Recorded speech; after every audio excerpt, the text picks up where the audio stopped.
I want to share with you some ideas about the secret power of time in a very short time. Right, start the clock, please. 30 seconds, studio. Keep it quiet, please. Settle down.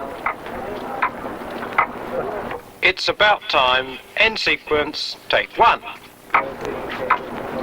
15 seconds, studio.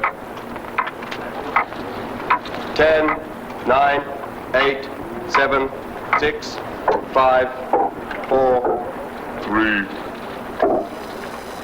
Let's tune into the conversation of the principles in Adam's temptation. Come on, Adam, don't be so wishy-washy. Take a bite. I did. One bite, Adam. Don't abandon Eve. I don't know, guys. I don't want to get in trouble. Okay, one bite. What the hell?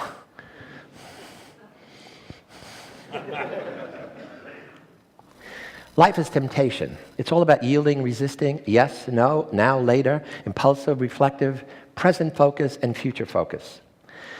Promised virtues fall prey to the passions of the moment. Of teenage girls who pledged sexual abstinence, virginity until marriage, thank you, George Bush, the majority, 60%, yielded to sexual temptations within 1 year.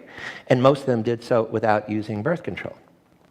So much for promises. Now let's tempt 4-year-olds, giving them a treat. They can have 1 marshmallow now, but if they wait until the experimenter comes back, they can have 2. Of course, it pays, if you like marshmallows, to wait. What happens is 2/3 of the kids give in to temptation. They cannot wait. The others, of course, wait. They resist temptation. They delay the now for later. Walter Mischel, my colleague at Stanford, went back 14 years later to try to discover what was different about those kids. There were enormous differences between kids who resisted and kids who yielded in many ways. The kids who resisted scored 250 points higher on the SAT. That's enormous. That's like a whole set of different IQ points. They didn't get in as much trouble. They were better students. They were self-confident, determined. And the key for me today, the key for you, is that they were future-focused rather than present-focused. So what is time perspective? That's what I'm going to talk about today. Time perspective is the study of how individuals, all of us, divide the flow of your human experience into time zones or time categories. And you do it automatically and non-consciously. They vary between cultures, between nations, between individuals, between social classes, between educational levels. And the problem is they become biased because you learn to overuse some of them and underuse the others. What determines any decision you make? You make a decision on which you're going to base an action. Okay? For some people, it's only about what's in the immediate situation, the immediate stimulation, what other people are doing, what you're feeling. And those people, when they make their decisions on that format, we're going to call them present-oriented because their focus is what is now. For others, the present is irrelevant. It's always about what is the situation like that I've experienced in the past. So their decisions are based on past memories. And we're going to call those people past-oriented because they focus on what was. For others, it's not the past, it's not the present, it's only about the future. Their focus is always about anticipated consequences, cost-benefit analysis. And we're going to call them future-oriented. Their focus is on what will be. So time paradox, I want to argue, the paradox of time perspective is something that influences every decision you make you're totally unaware of, namely the extent to which you have one of these biased time perspectives. Well, there are actually 6 of them. There's 2 ways to be present-oriented, 2 ways to be past-oriented, 2 ways to be future. You can focus on past positive, or past negative. You can be present hedonistic, namely you focus on the joys of life, or present fatalist. Doesn't matter, your life is controlled. You can be future-oriented, setting goals, or you can be transcendental future, namely life begins after death. Developing the mental flexibility to shift time perspectives fluidly depending on the demands of the situation, that's what you got to learn to do.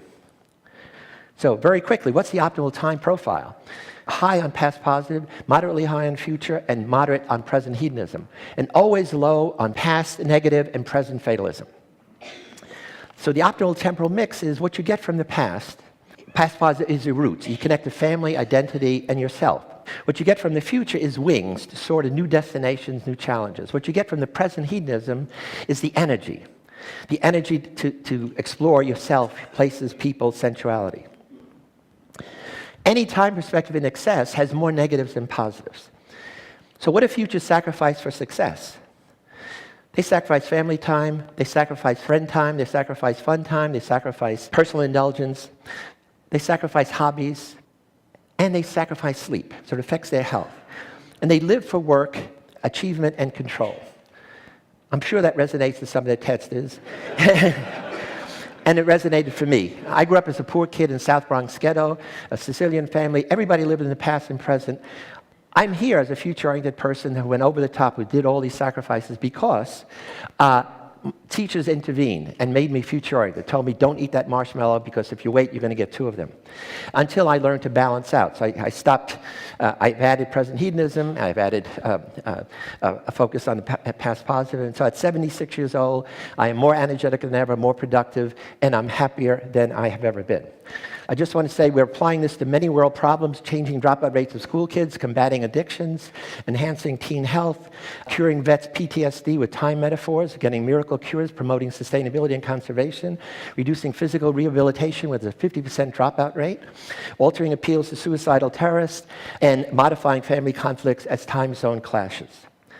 So I want to end by saying many of life's puzzles can be solved by understanding your time perspective and that of others. And the idea is so simple, so obvious, but I think the consequences are really profound. Thank you so much.